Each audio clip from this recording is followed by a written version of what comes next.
Tô relendo minha lida, minha alma, meus amores. Tô revendo minha vida, minha luta, meus valores.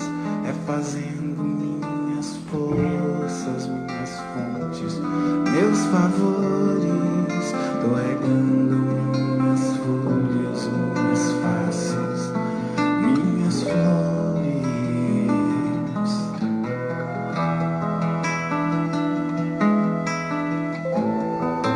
Tô limpando minha casa, minha cama, meu quartinho. Tô soprando minha brasa, minha brisa, meu anjinho. Tô bebendo minhas culpas, meu veneno, meu vinho. Escrevendo isso, meu caminho. Estou podando meu jardim.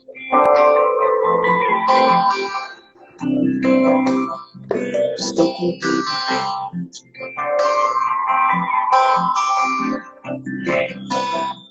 Estou podando meu jardim. Estou cuidando bem.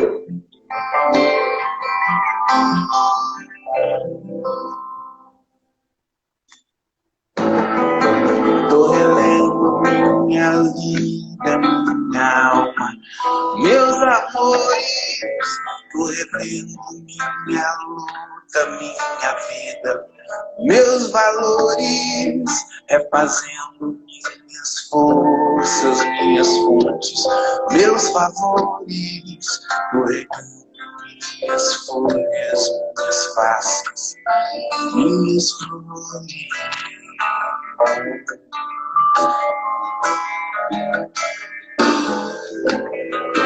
Tô limpando minha casa, minha cama, meu quartinho. Tô soprando minha brasa, minha brisa, meu anjinho. Tô bebendo minhas culpas, meu veneno, meu vinho. Escrevendo minhas cartas, meu caminho. Estou podando meu jardim. Estou cuidando de mim. Estou podando meu jardim. Estou cuidando de mim.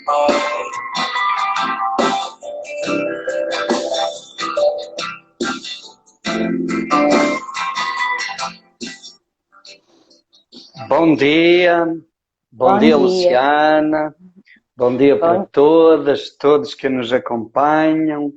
Então hoje, gente, é uma live muito especial porque nós completamos esta série Cada Tipo, uma Missão de Vida. E completamos com o tipo 7. E esta série tem sido uma experiência muito bonita, uma partilha muito rica, muito profunda, muito humana, que nos ajuda a ter uma visão mais humana do Enneagrama. Ver o Enneagrama como um caminho de desenvolvimento e de transformação pessoal. E, sobretudo, tem ajudado a despertar compaixão. Esse é o horizonte do Enneagrama. Partimos desse princípio de que cada tipo, ou melhor, o maior especialista em cada tipo é a pessoa desse tipo. E cada domingo temos aprendido com um especialista em cada tipo. E hoje nós vamos ter a alegria de acolher a partilha da Luciana Salles, que é facilitadora do IESH, é tipo 7, autopreservação dominante, sexual normal e o social em desenvolvimento, né, Luciana? E Então nós hoje vamos conversar, um grande abraço para todos, já temos aí muita gente, vários tipos sets que eu fui vendo aí chegando, né? E outras pessoas que certamente veem nesta série uma oportunidade de ter uma compreensão mais humana, mais profunda do Enneagrama. Então um grande abraço para todas, para todos, e Luciana, bom dia, bem-vinda. Uma palavra de chegada, né? Bom dia Domingos, bom dia a todos. A gente vai vendo entrando, né? Vai vendo as carinhas e os tchauz, dá vontade de falar com todo mundo. Mas eu não vou poder acompanhar todas as mensagens, tem muito tipo 7, então eles vão entender, né? Senão eu perco o estado de presença. Mas de vez em quando eu olho aqui. Dá uma olhada, né? Muito bem, gente. E nós começamos esta live com essa música de Vanderlei, esse cantor mineiro de saudosa memória, cantando Meu Jardim, Meu Jardim. E é bonito a gente colocar essa música para falar ou para ouvir falar do tipo 7. Estou relendo minha lida, minha alma, meus amores, estou revendo minha vida, minha luta, meus valores, refazendo minhas forças, minhas fontes, meus favores, estou regando minhas folhas, estou limpando minha casa, minha cama, meu quartinho, estou soprando minha brasa, minha brisa, meu anjinho, estou bebendo minhas culpas, meu veneno, meu vinho, escrevendo minhas cartas, meu começo, meu caminho. Estou podando o meu jardim, estou cuidando bem de mim. Isso aí é um bom horizonte para falarmos do 7, não é, Luciano? É sim. Muito bem. Olha, então vamos começar pedindo aí a tua ajuda para entendermos a estrutura da personalidade 7. E vamos trazer aí um resumo, um mosaico dos pilares da personalidade 7. Aqueles 4 ou 5 pilares da personalidade 7.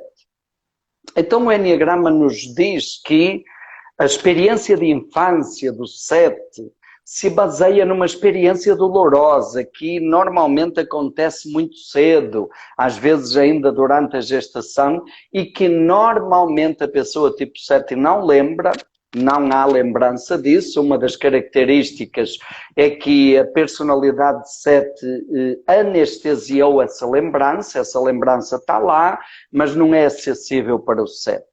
E terá sido uma experiência dolorosa. E essa experiência dolorosa teve o sabor de sensação de morte, de agonia de morte.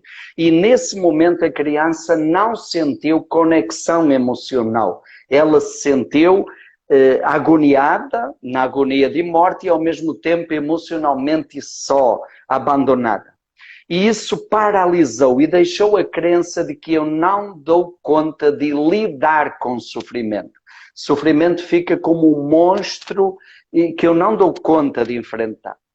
E isso gera um mecanismo de defesa que chamamos racionalização.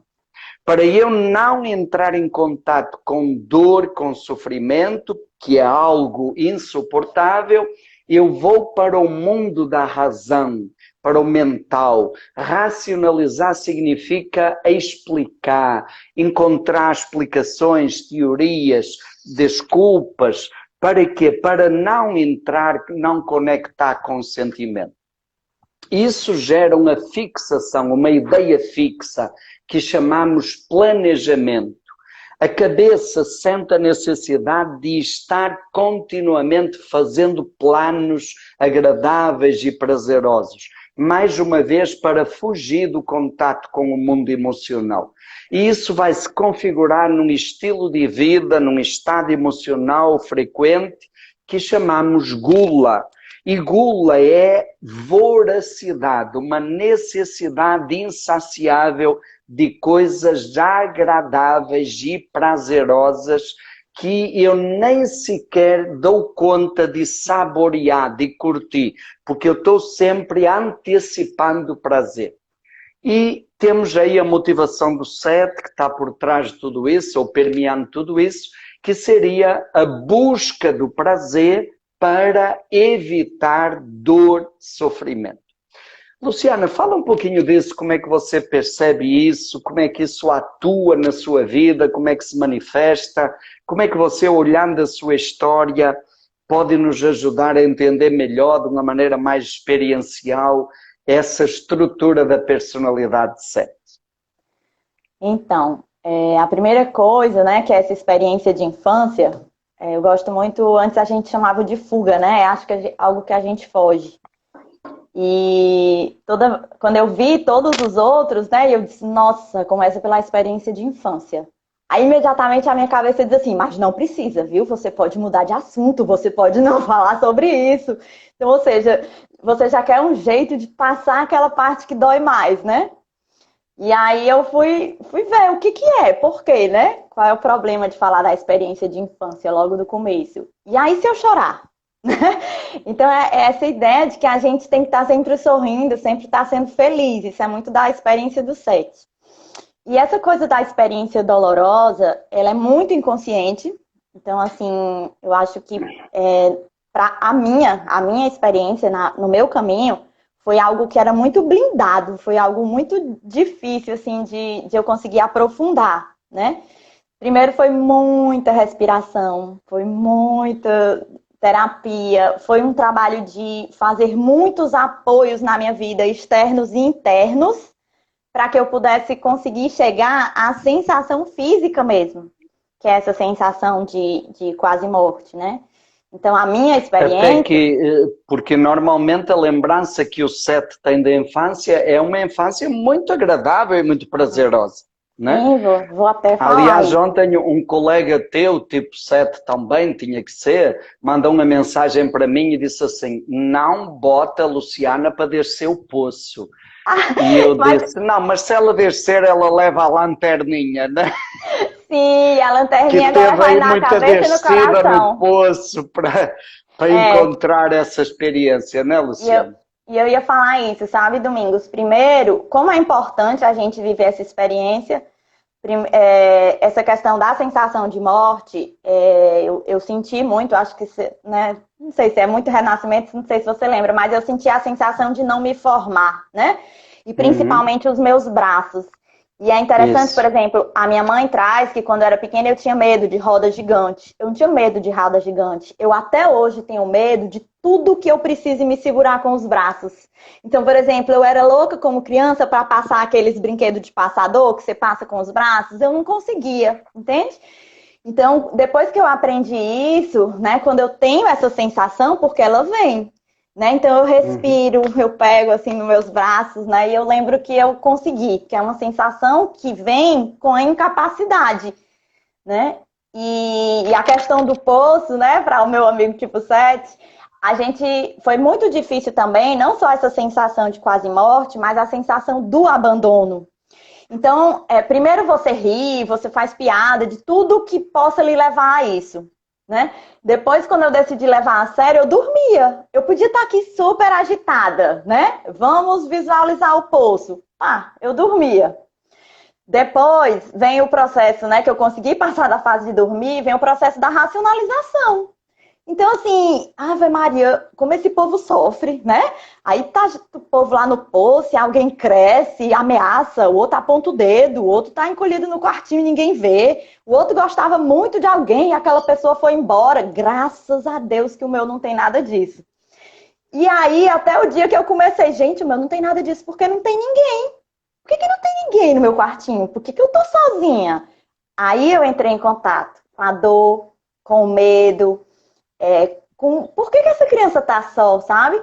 E aí veio as lembranças. Eu tinha uma amiga árvore que eu conversava e chorava. Eu ia pro capô do carro, né? E ficava deitada e olhava as estrelas. E até hoje tem uma música que é muito alegre. Eu não posso cantar que eu choro, né? Que eu acho que muita gente conhece, que ela é muito a cara do 7, né? Que fala, para ser feliz é preciso ter nesse céu azul a imensidão. É fazer da tristeza uma estrela a mais e do pranto uma canção. E eu cantava isso, Domingos, gritando, entendeu? Assim, é isso, é fazer da tristeza uma estrela a mais e do pranto uma canção.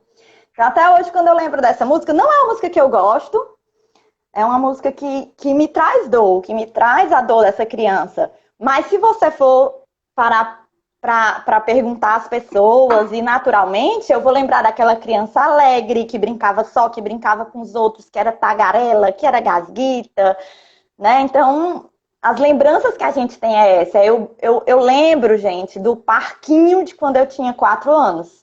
Outro dia eu estava conversando com as amigas, que eu tenho amigas dessa época, e eu estava cantando uma música que a professora cantava. E elas, como é que você lembra isso? Essa é a parte boa, né? Então, o que você lembra é isso. Mas dentro tem essa criança que não pode ouvir aquela musiquinha que chora. E aí, Luciana, respira um pouquinho, veio aí essa emoção, né? E que bom que já vem, né? Não é agradável, mas você sabe o quanto isso já é sinal de crescimento e de muito trabalho aí, né? E eu queria aproveitar aí a tua partilha para destacar algumas coisas. Isso que você trouxe da sensação física que em você se manifestava nos braços, é bom a gente entender isso. Essas memórias, elas estão no nosso corpo. E no teu caso, essa coisa, o medo de não se formar, o medo de não ter onde segurar, né? E certamente isso também ajuda a entender a questão do teu autopreservação dominante, o quanto você teve que fazer esforço para sobreviver, para se segurar, né? E outra coisa também, o quanto hoje é bom também ver isso, você diz, essa sensação hoje continua vindo, mas quando vem eu paro e lembro, olha, eu estou aqui, eu sobrevivi, eu hoje posso me segurar. É isso, é mudança, é essa, né? A sensação não deixa, mas não deixa de aparecer, mas a gente consegue lidar com ela. E outra coisa que eu queria destacar é da tua fala, Luciana, essa experiência que você diz, olha, quando eu percebi, eu estou só, no meu poço não tem ninguém. E que é talvez a dor mais profunda do século, mais do que a agonia de morte, é a solidão, o abandono emocional. E aí você já começou a entrar na questão do mecanismo de defesa do cérebro, a racionalização, que você disse, para que mexer na infância? Não vale a pena, né? Está todo mundo aí sofrendo e tal, não vale a pena. E aí ri, faz piada, ou dorme, é outra maneira de não entrar em contato. Outro elemento aí que você trouxe, você criou uma amiga árvore, né? Então são formas de racionalização. E trazendo aí essa música que você compartilhou e que é muito forte para você, me chamou a atenção quando você disse, eu cantava essa parte gritando. Porque no fundo eu preciso gritar para não ouvir aquela dor que está lá dentro, não é isso? E aí vem então a racionalização como uma maneira de não entrar em contato. E fala um pouquinho da fixação, essa coisa do planejamento mental e da gula, né? Como é que se manifesta isso? Eu vejo assim, essa coisa a racionalização e o planejamento, né, se misturam muito. A racionalização como essa forma de não sentir. Por exemplo, quando eu era pequena, eu fiquei de castigo no colégio e aí me trancaram, gente, na sala. Simplesmente deixaram a criança sozinha, fecharam a luz e trancaram a porta. E quando saíram, não tive conversa. Eu abri a janela e fui pro recreio, pulei a janela, né? E aí chamaram a mamãe na escola. E aí falaram pra mim que Deus ia me castigar. E aí eu falei que Deus não castiga, Deus ensina. Então, a racionalização, ela é isso, ela é muito rápida. Gente, depois, eu até esqueci, eu lembrei disso ontem, né? Nunca perguntei pra mamãe se foi depois disso que eu dei problema no colégio. Eu comecei a ter desinteria, eu tive até que mudar de colégio, né? E a racionalização faz com que você pense que você não sentiu aquela dor e as pessoas que estão em volta pensem que você não sentiu, entende? Mas que, imagina pra uma criança você dizer que Deus vai castigar, né? Então, assim, isso é a racionalização. E aí, como não dá conta, você vai para o planejamento. E o planejamento é assim, poxa vida, tinha essa história, tinha aquela história, tem aquela outra, mas mais na frente, se você falar isso, não vai dar tempo. Ah, e essa outra música? Então, assim, na minha cabeça tem 1 milhão de pensamentos. A coisa que eu acho que mais expressa esse planejamento do 7, Domingos, não sei se você vai lembrar. Talvez até alguns que estão aqui também lembrem. Foi um laboratório da consciência de um tipo 7 e que o eu observador, era até a Rebeca, começou a falar. E falava uma história, não terminava, falava outra. E cantava uma música bem alta e voltava para o começo da história e cantava outra música. Aí eu lembro que a pessoa que estava do meu lado olhou e disse assim, o que é isso? Aí eu disse, o que é isso? O quê? É a cabeça do 7, meu amor. Entendeu? Então é assim, é um monte de coisa para fazer. Se você falar assim, Luciana, fala os seus planos. Eu vou dizer mais de quê? Do estudo, do trabalho, da família, dos amigos, do lazer, porque cada um desses tem um monte de coisa. Né? Assim, já vem, já acelera, entende? Se você falar estudo, nossa, o que eu tenho para estudar? Da filosofia do Enneagrama, da constelação. Aí se você falar, sei lá, da família, gente, tem que ligar pro meu pai, tem que ligar pra minha mãe. Cadê a Letícia? Que faz tempo que eu não falo. Gente, essa semana eu falei com a Lívia, o Marcelinho que não me responde. Então, vem aquele monte de coisas. Cada item que você falar, eu vou poder lhe dar assim uma relação. E fora isso, tem a questão dos planejamentos fantasiosos mesmo. Às vezes eu estou estudando, e aí uma coisa que foi muito feliz na minha infância era as férias do Natal, que meus primos vinham para cá, né? Não moravam aqui, então ficava todo mundo, ia para casa da minha avó. Domingos, às vezes eu estou estudando, aí eu me vejo planejando o Natal. Então vai vir meus primos, e vai vir os filhos, e a gente vai alugar a casa da vovó, e vai enfeitar a casa da vovó. Detalhe, a casa da vovó não existe mais, tá? Mas não importa, importa que naquela hora eu tô... Aí para, né? Aí acho que nessa hora o autopreservação ajuda. Para, né? Vamos transformar isso num planejamento produtivo. Então, aí eu vou atrás de coisas que eu possa fazer. Normalmente, primeiro eu tento forçar, né? A fazer aquilo que eu tenho que fazer. Porque normalmente esse planejamento vem para você não fazer aquilo que tá chato, né? Então, normalmente eu forço para fazer, mas quando não dá, eu acho, Domingos, hoje, para mim, o mais difícil de trabalhar é isso. Porque a racionalização, eu tenho mecanismos externos de alguma forma, né? Eu já tenho amigos, eu já tenho sinais que me ajudam, mas o planejamento é na minha cabeça. E aí é eu negociando comigo mesmo, entende? E é bem difícil. E aí cai na gula, né? A gula é... Você falou, né, dessa voracidade e que ela pode, inclusive, ser quase uma compulsão daquilo que você quer, né? A gente fala assim, a gula como mecanismo de não sofrer. Só que não sofrer por um 7 pode ser uma limitação, pode ser fazer algo que eu não quero fazer, pode ser não ver algo que eu não quero ver, porque a personalidade também ela é toda estruturada para a gente não sentir essa sensação de incapacidade, né? Então, assim, às vezes, para eu não ver algo que eu não quero ver.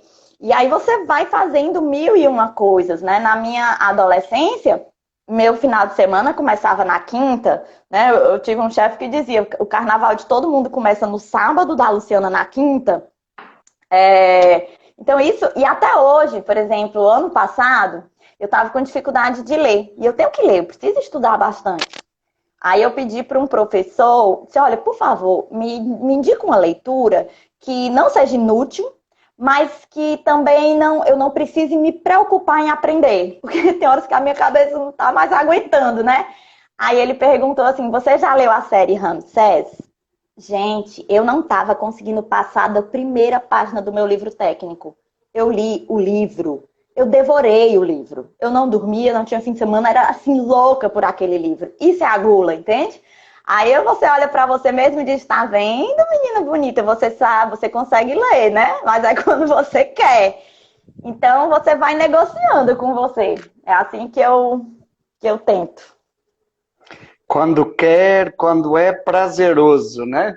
É. Aí a gula gera esse movimento. Eu queria destacar aí... Luciana, porque tenho assim umas pérolas importantes que é bom a gente pontuar, né? Sim. Eu achei fantástica a expressão que você usou para explicar a racionalização. É eu pensar que não senti aquela dor. Uhum. Perfeito. Quer dizer, eu penso que eu não senti. E enquanto eu penso, eu não sinto. E eu acredito que eu não senti, eu acredito que não existe a dor, porque eu consegui pensar, arrumar uma explicação, uma teoria, né? E você relaciona isso aí com o planejamento, né? É um rolo que vai aumentando, é uma espiral que vai crescendo, né?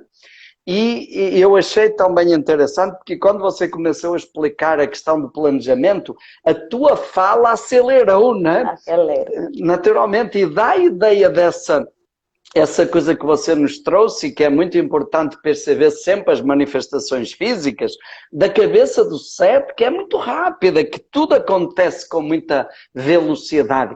A imaginação, outra coisa, não importa se já não existe mais a casa da vovó, o que importa é que enquanto eu estou planejando, isso é agradável, né? Aí vem uma coisa, você diz, hoje eu já procuro ver planejamentos que sejam realizáveis, né? Mas isso já é certamente fruto do teu trabalho, porque muito normalmente o importante é planejar enquanto eu estou planejando, mesmo que depois não haja concretização, né?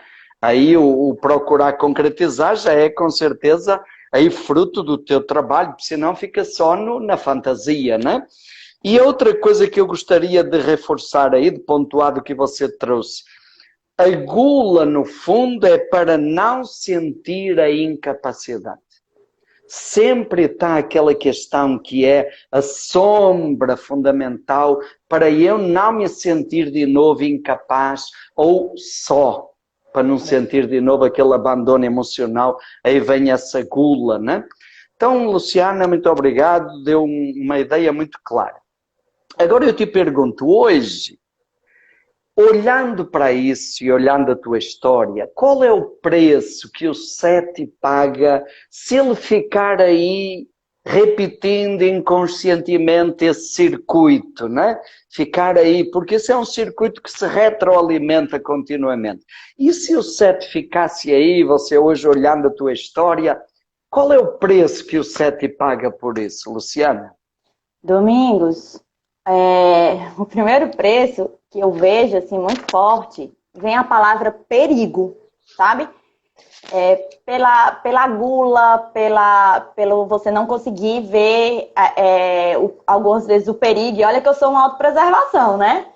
Mas você se coloca em perigo mesmo, sabe?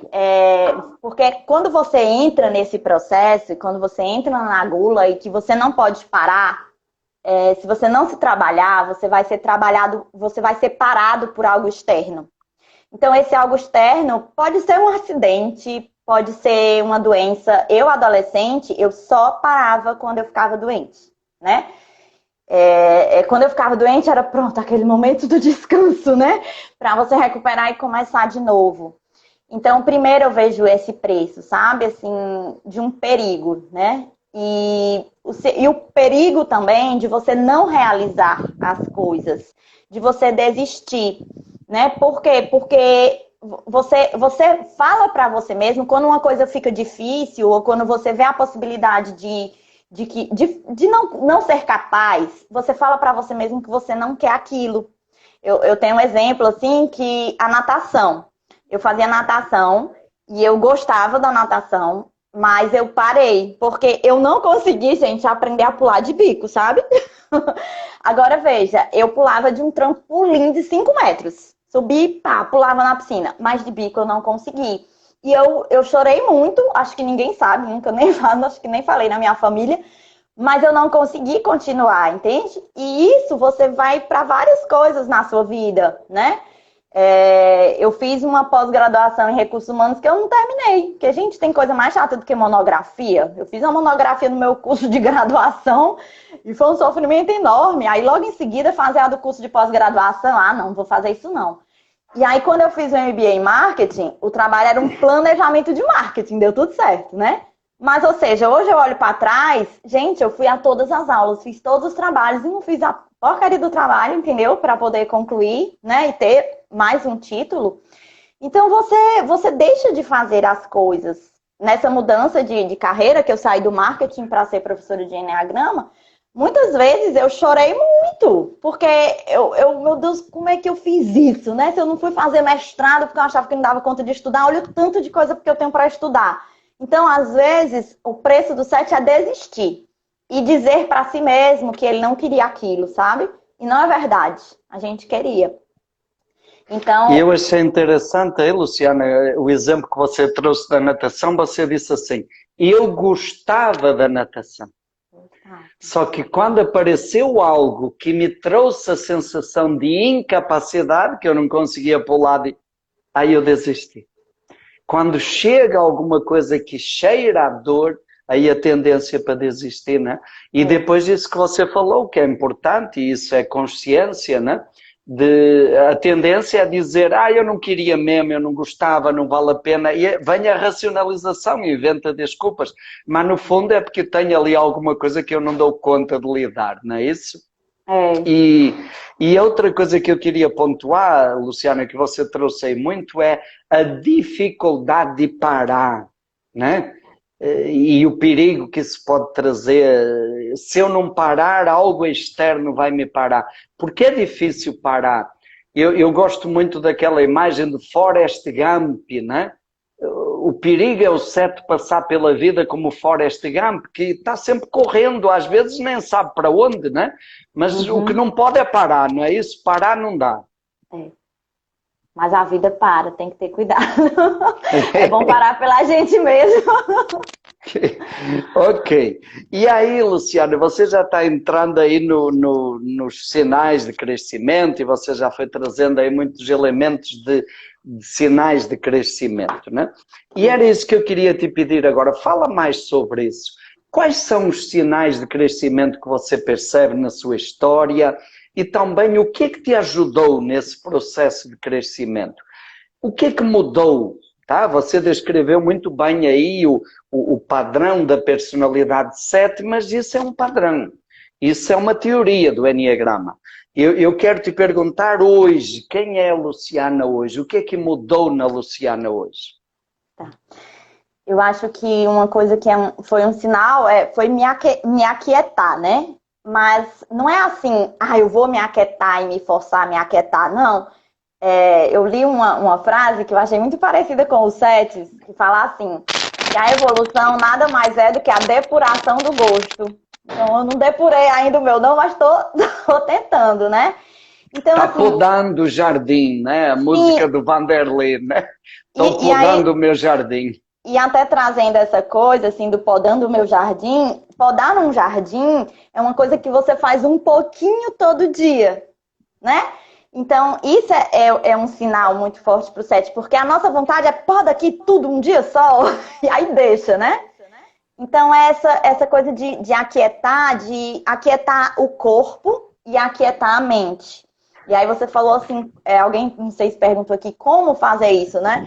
Eu fui mudando mesmo os gostos, assim, lembro que eu tive gula de terceira etapa, acho que você não lembra, mas eu devo ter sido a pessoa que mais fez terceira etapa na vida, porque eu trabalhava muito e eu me propus a fazer um retiro por ano. E o único que eu podia ir era a terceira etapa, que era do fim de semana, né? Então acho que eu fiz uns 4 anos de terceira etapa, entendeu, gente? E aí eu ia pro retiro e meus amigos até brincavam, mas você já tá tão retirada, volta daí, né? Então eu acho que esse primeiro sinal é isso, é você procurar coisas que lhe deixem mais quietos. E é uma coisa, Domingos, que você falou, tipo assim, toda agitação que você vê no corpo do 7 nunca é a metade do que tá os pensamentos. Então, quando você vai se aquietando, assim, você vai aquietando o corpo, você vai também aquietando a mente. Então, eu procurei a respiração, eu procurei a meditação, eu procurei o reiki. Os 7 que estão me ouvindo tem um negocinho que chama Tratak, com K no final, que é você fixar num ponto. Então, assim, foi procurar mecanismos de me aquietar. E algo que eu acho muito importante, assim, que eu vejo como um sinal, é o que eu chamo de melhorar a minha percepção. A minha percepção de mim mesmo. Então, eu nem sou a última Coca-Cola gelada da festa e nem a última bolacha quebrada do pacote, né? Então, você não precisa se achar demais. Aí, quando você sai desse processo que o Enneagrama chama da autoestima do 7, você entra na dor da incapacidade. né? Mas você também não é incapaz, entende? Então, eu aprendi, uma coisa que eu acho muito importante, né, dessa percepção, antes de até perceber a mim mesmo, é perceber a vida, né? A vida, ela tem alegria, mas ela tem tristeza. Ela tem prazer, mas ela tem dor. E o 7 gasta muito da energia querendo construir o mundo. Eu acho tão bonito quando você traz que as nossas personalidades brincam de ser Deus, né? E aí o 7, ele acha que tá errado, né? Que era para ter só cores, só flores. E a gente gasta muita energia com algo que não é real, entende? Então, essa percepção da vida, a vida é assim. A vida tem dor, a vida tem alegria, a vida tem prazer, a vida tem tristeza, tudo misturado. Quando você tem essa percepção, você também pode perceber a si mesmo dessa forma.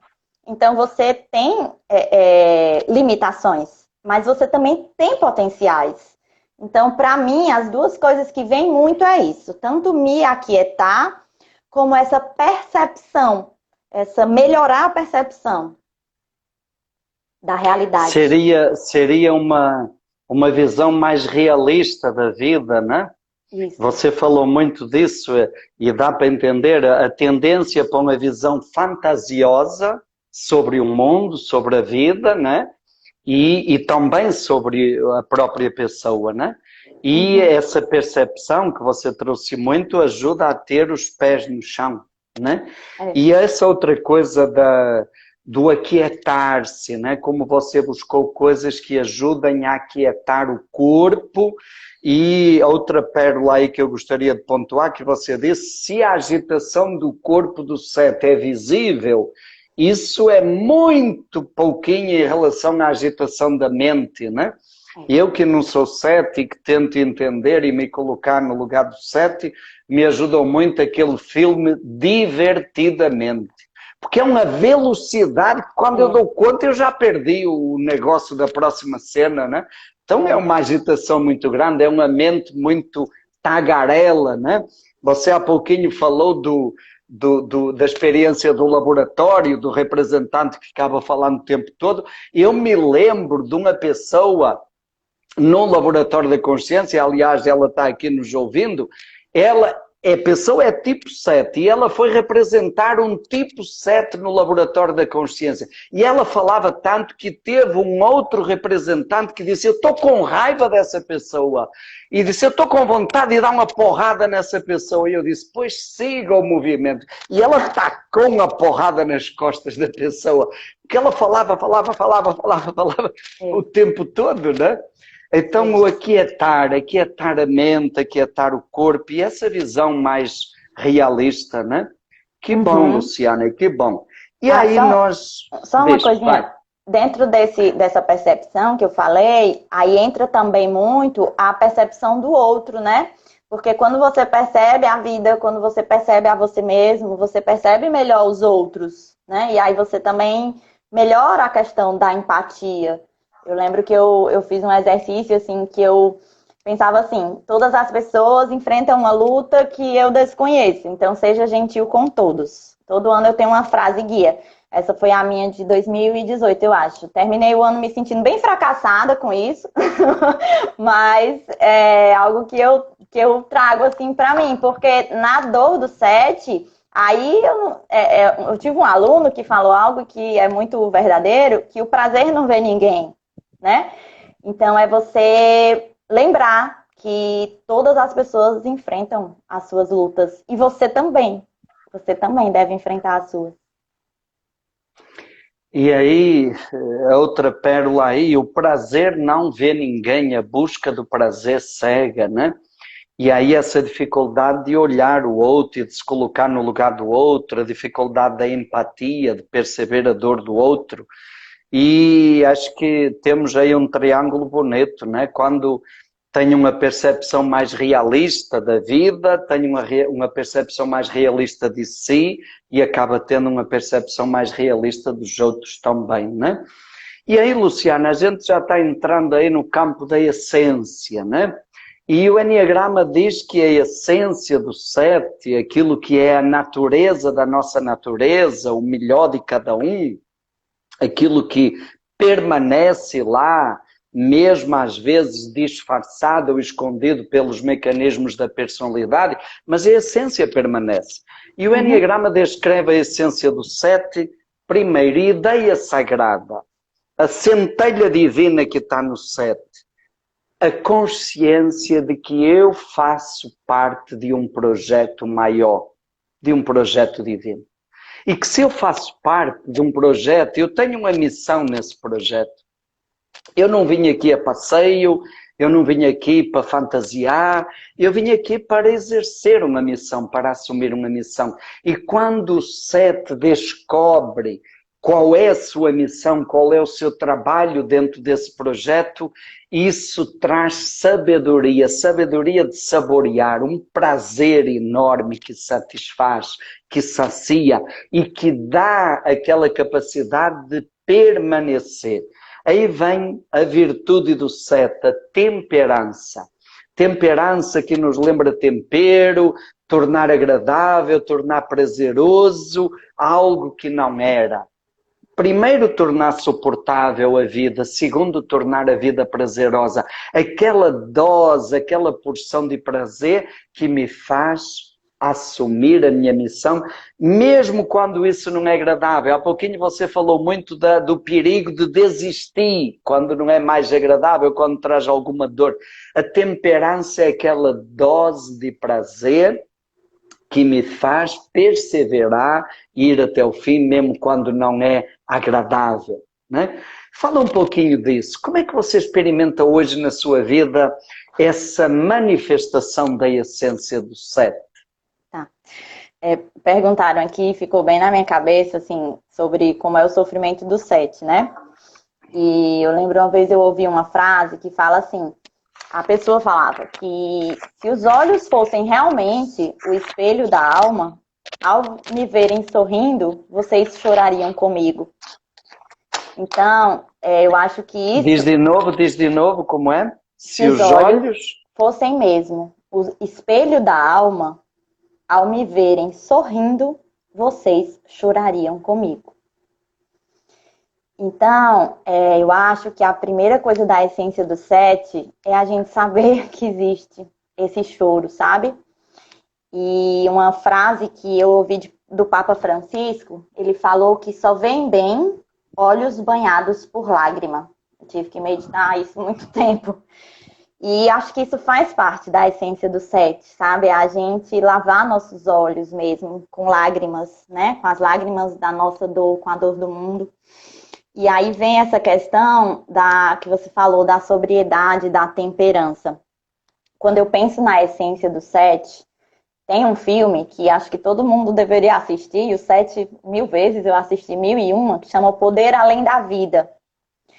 E esse filme, no final, tem uma cena, né, que eu sei decorada, que ele era um ginasta que só era preocupado com a medalha. E aí ele aprende que a medalha não é o fim, né? Que o fim é o caminho. E aí, quando ele tá no campeonato, a pessoa pergunta, né? Tipo assim, Dan, onde você está? E ele fala, aqui. Né? Que horas são? Agora. Quem é você? Este momento.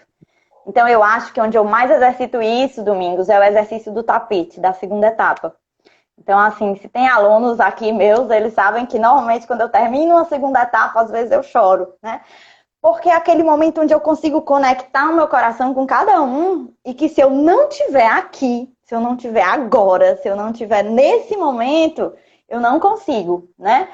Então, assim, hoje eu vejo isso e quando você entra em contato com esse estado, né, de sobriedade, de temperança, você não aceita mais aquele outro, que é aquela agitação da mente, sabe? Então, hoje eu sinto quando tá assim, respira, volta. Claro que ninguém consegue um estado de essência, mas a gente consegue sair daquele circuito, né?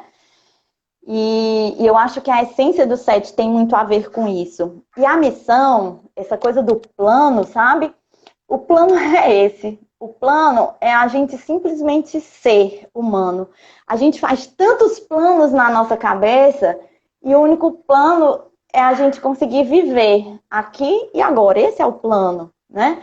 E aí, quando eu percebo isso, E claro que isso não pode ser usado como uma racionalização, né? Para não me preparar ou para, né, tá tudo tá bem do jeito que tá, como uma racionalização. Mas, né, confia em Allah, mas amarra teu camelo, né? Mas isso eu vejo muito da missão do SET, sabe? É a gente entender que se a gente acessa o nosso coração, que é tão difícil, né? Esse coração de carne e que sangra todo dia.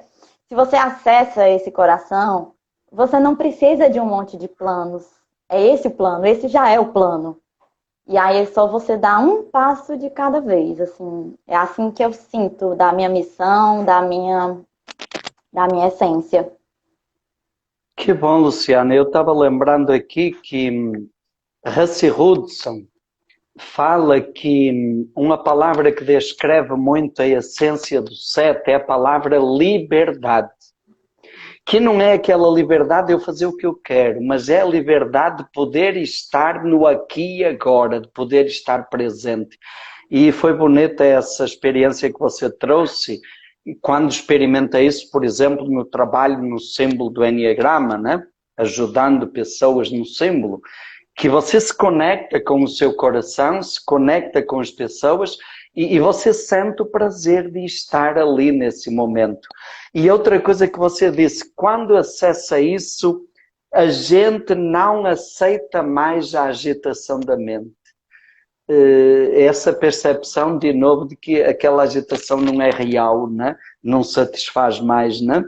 Aí eu lembrei também de uma música da Flávia Venceslau, que diz: nada vale tanto quanto apenas ser. E talvez para o 7, pegando as tuas palavras, a gente poderia acrescentar: nada vale tanto quanto apenas ser e estar aqui e agora. Né?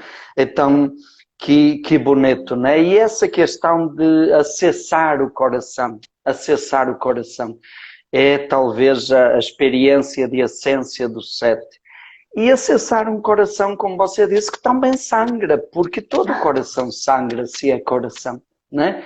Mas acessar um coração que também ama, que também fica feliz de verdade, que também sente encantamento pela vida e pelas pessoas, né? Ter um coração de carne, né? Uma coisa que eu lembro muito, assim, às vezes, até quando eu tô triste, assim, acho que a Caruza tá aqui assistindo. Uma vez a gente foi à praia, e aí eu disse, Carol, vamos tomar banho de mar? Aí ela, não, vai tu. Eu fui. E ali, pra mim, é tão importante. Eu pulava a onda e mergulhava, né? E me esbaldo. Aí, quando eu voltei, ela olhou, Lulu, eu fiquei te olhando assim, meu Deus, como a Lulu é feliz. Então, isso faz parte da essência do 7, sabe, Domingos? Todos os dias, quando eu acordo, é assim, é bom dia sol, bom dia vida. E quando não acordo assim, né, eu entro na aceitação também, que nem todo dia é bom, né? Mas é como se você soubesse que pode ser assim, sabe? A gente tem essa alegria das coisas simples. Ok. Que estão no aqui e agora, né? De encontrar prazer nas coisas simples, de não precisar antecipar na mente.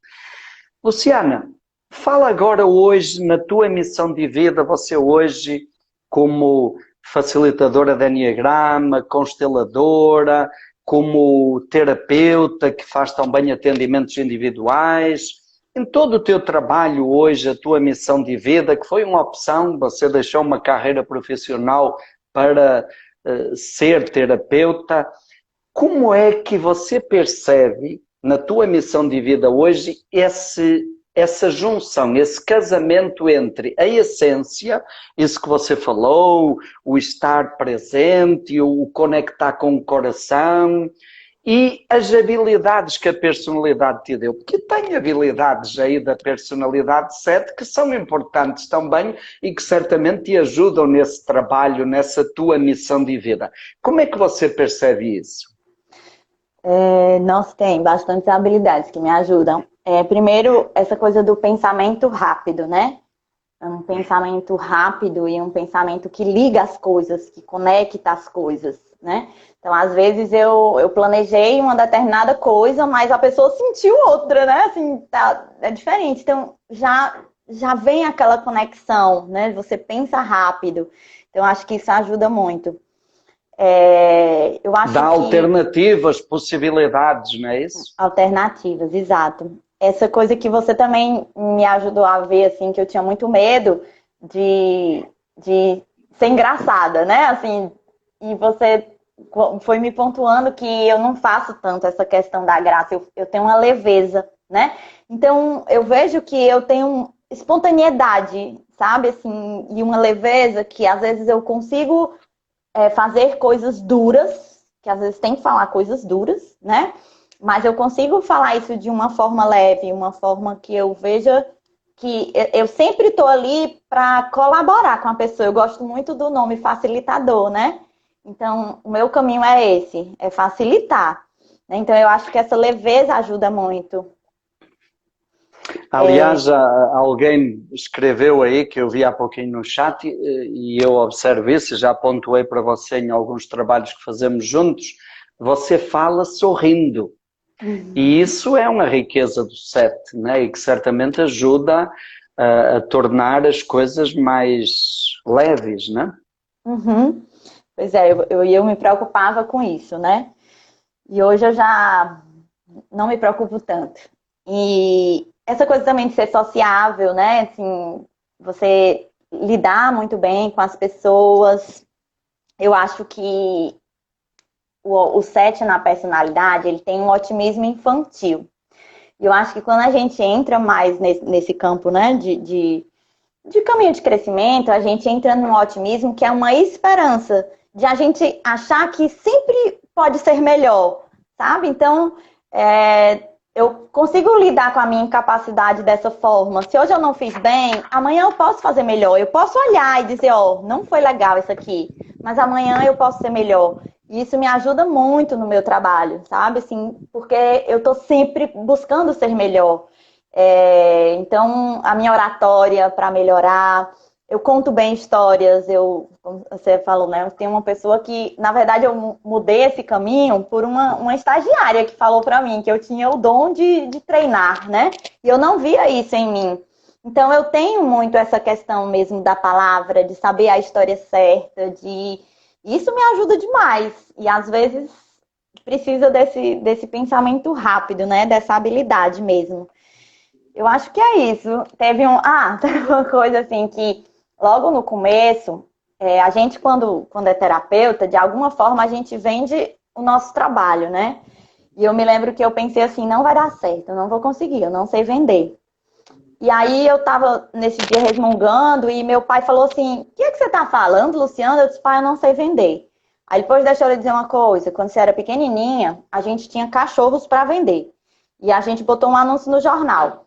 E aí tocou o telefone, aí quando eu vi você atendeu. E aí o cara queria comprar um cachorro. E tinha acabado, né? Aí disse que eu disse assim, e olha, os cachorros acabaram, mas deixa eu dizer, o meu pai vai pôr o carro para vender. Você não quer não? Eu pego as informações. Então ele disse que quem queria vender um carro para um cachorro, para quem queria comprar um cachorro, vendia, né? E aí eu aliás, dizem que o 7 autopreservação, ele não termina uma conversa sem levar vantagem, né? Então, não vai perder de vender, né? O cara quer comprar, vamos ver, vai. Então eu aprendi isso, não precisa, basta eu oferecer, sabe? E aí eu aprendi isso. É isso, eu só tenho que oferecer, só tenho que dizer o que eu faço, né? Então são essas habilidades que me ajudam muito. No começo, assim, eu pensava, gente, não vai dar certo. Aí eu ia dormir, chorava e pensava, né, que loucura que eu fiz, como é que 15 anos de carreira e eu me deixo desse jeito. Aí no outro dia, quando eu acordava, você acorda com o sol. Aí vamos lá, tudo de novo, hoje vai dar certo. Isso é uma habilidade que eu acho que a personalidade me ajuda. E eu estava pensando aqui, Luciana, talvez nessa missão de um terapeuta 7, essa leveza que o 7 tem e essa criatividade e apresentar as coisas de uma maneira mais prazerosa, isso também ajuda as pessoas, e agora vem a parte da essência, a entrarem em contato com a dor delas. De uma maneira mais leve, não tão pesada. Juntando as duas coisas, ela entra em contato com o sentimento, com a dor, mergulha, mas a personalidade ajuda a fazer isso de uma maneira mais leve, quando o terapeuta fez o processo assim como você compartilhou connosco, né? Luciana, para a gente ir fechando, porque o tempo é terrível, né? O que é que você diria para um tipo 7 em início de carreira? Tem lá uma pessoa que está no teu curso de Enneagrama, se identifica como 7 e diz, Luciana, eu sou 7. O que é que você diria para essa pessoa em início de carreira? Eu diria para abrir os olhos, assim, para a vida, né? Uma coisa que eu escutei muito quando eu era criança e adolescente. Nem todo dia é bom, né? Então, eu acho que a primeira coisa que o 7 precisa é aceitar, e aceitar passa, assim, por uma conformação, que é muito difícil, que é você aceitar que a vida é alegria e é tristeza, é prazer, é dor, é tudo isso misturado. Sem essa aceitação, você não dá um passo. Aliás, eu estou lembrando aqui também uma história que uma vez eu partilhei com você, né? Numa segunda-feira nós tínhamos trabalho no Sebrae e eu disse, Luciana, este final de semana na vivência do mapa de tesouro teve uma pessoa tipo 7 que inclusive está aqui assistindo a gente e que fez uma experiência muito bonita. Ela entrou em contato com o sentimento, com a emoção e ela depois disse, olha, eu estou me sentindo como aquele filme do Mágico de Oz, o homem de lata que ganhou um coração. Foi uma experiência muito significativa para a pessoa. E eu partilhei isso contigo, como 7, e eu me lembro do teu comentário, foi assim, e eu disse, como assim, tu não achou legal? Se ela não sabe o sofrimento que está vindo por aí. É isso, faz parte da vida, mas dá conta e é capaz, né? A segunda coisa que eu acho que é muito importante é saber isso, é que a gente dá conta. Exato. Que o sofrimento não é a última palavra e que a incapacidade é apenas um fantasma. Luciana, muito obrigado. Uma coisa que me faz assim hoje muito bem, né? Porque muitos amigos enneagramados, terapiados, né? E aí às vezes eu ligo e aí a pessoa diz, tá tudo bem? Eu digo, não, eu queria chorar. E muitos deles falam, chora amiga, eu tô aqui, né? Então é Caruza, Claudinha, Paulo Regis, sabe? Às vezes eu só choro. E é tão bom. Então acho que é isso também, sabe? A gente se permitir, né? A gente se permitir banhar esses olhos com as lágrimas. Que bom. Luciana, muito obrigado. Nós precisamos terminar. Um grande abraço. Eu queria mandar os parabéns para a Andreia de Palmas, que sempre nos acompanha nestas lives. Hoje é aniversário dela. Parabéns. Um abraço para todos que nos acompanharam. Nós encerramos hoje esta série e daqui a 15 dias vamos dar um domingo de intervalo e no dia 2 de agosto começamos uma nova série, Muito Além dos Tipos, a chave dos subtipos. Cada domingo, neste mesmo horário, nós teremos 3 pessoas de cada tipo com subtipos diferentes falando sobre a sua experiência. Começamos dia 2 de agosto com os 3 subtipos do 8.